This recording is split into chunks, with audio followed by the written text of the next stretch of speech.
guys, it's Candice Keene here. I'm here with Ryan Watson. We're at the Powerhouse Gym in Tampa, and we're about to do some glute training, but first we are going to work on our activation of the glute medius, which is very important before you do leg training or any kind of glute training, because it wakes up those sleeping muscles and it stimulates them for proper and productive glute work.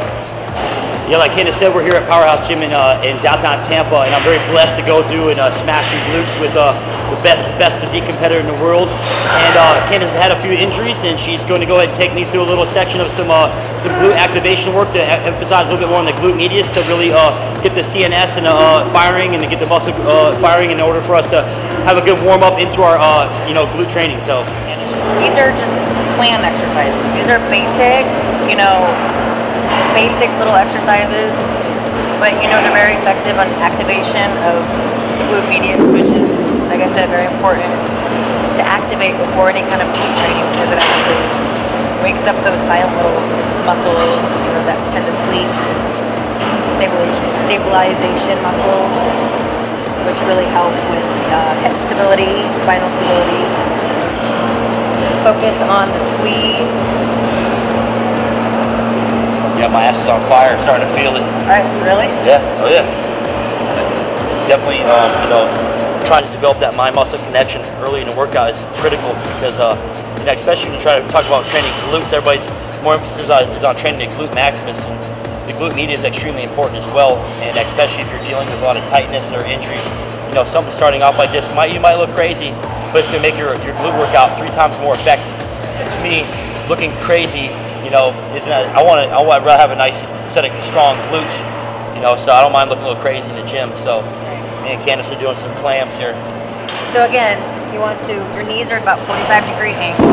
You want to keep your body in a straight alignment, line with your feet, in a straight line as your body. Your core's in, and you're just doing the clam. Nice and slow, and squeezing it at the top. Focusing on that little guy in there. But the glute medius is very important for balance, stability, hip stability, pelvic stability, and spinal stability. So it's very important that we activate these little guys. And for sex too. There you go. We don't really know the name for it, so we're just going to call it Allmax Booty Builder. Booty warm-up. Call it Team Allmax Ass Burner. Ass burner. Yeah, you want a dorsal flexion? Oh, yeah. Mm-hmm. Dorsal flexion of the foot. So your toe is pointed this way. Leg is straight, you just go down. And as you come up, you squeeze your little glute medius in there. You should really focus on that burn. So if you want to lift heavy in the gym to get that rocking body and that banging booty, you need to have strong stabilizer muscles and a strong core pelvic floor. So this will help with that. How you doing over there, Ryan? Yeah, my ass is on fire. Your ass is on fire? My ass is burning. I'm not gonna lie. These things are humbling me right now.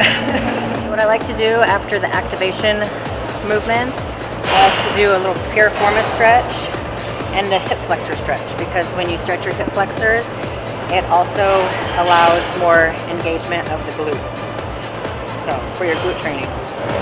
So there's several different ways you can perform the stretch. I find the way to get the maximum amount of stretch is to not only activate your glutes, which is going to help relax the psoas major, the hip flexor is going to open up, but to take it to the next level, I'm going to reach back and grab my ankle and come forward like that. I'm going to really still try to maintain that upright positioning, that posture, and I'm trying to drive my hips forward and squeeze my right glute, okay, which is going to help relax my right front hip flexor even more. And it's also going to help stretch a quad, but really open up the entire hip joint in there. Like Candice said earlier, the more we can open up those hip flexors, the more we can engage the glutes. Okay, so the tighter your hip flexors, the less engagement, the less extension you can get of your hips. So we want to make sure, like she said, to really warm them up and then stretch them out really good before we get into some heavy lifting.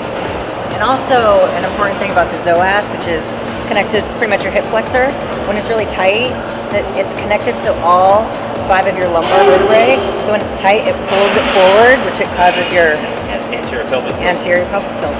A lot of people don't realize that when they have like a lot of lower back pain, they think it's either, you know, stemming from their lower back stiffness, and a lot of times they think it's from hamstrings, but 9 out of 10 times I find with people I work with, you know, it's due to really tightness throughout their psoas and hip flexors. So you guys, you know, definitely implement these stretches. I'd recommend 3-4 times a week.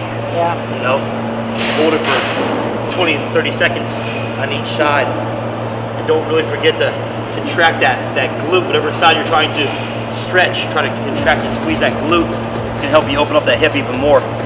Really keep that chest up and drive those hips forward even more. All right, guys, that concludes the warm-up. Candice took me through a couple like little small isolated warm-up activities for the glutes, and I've actually been really humbled that those are actually a lot tougher than they look, and actually my ass is on fire, and I feel like that I'm really ready to, you know. You see he's working up a sweat. No, I'm sweating for real, just from the warm-up. So I appreciate you taking me through the little booty burner, you know. So you ready to rock and roll on this? Do it.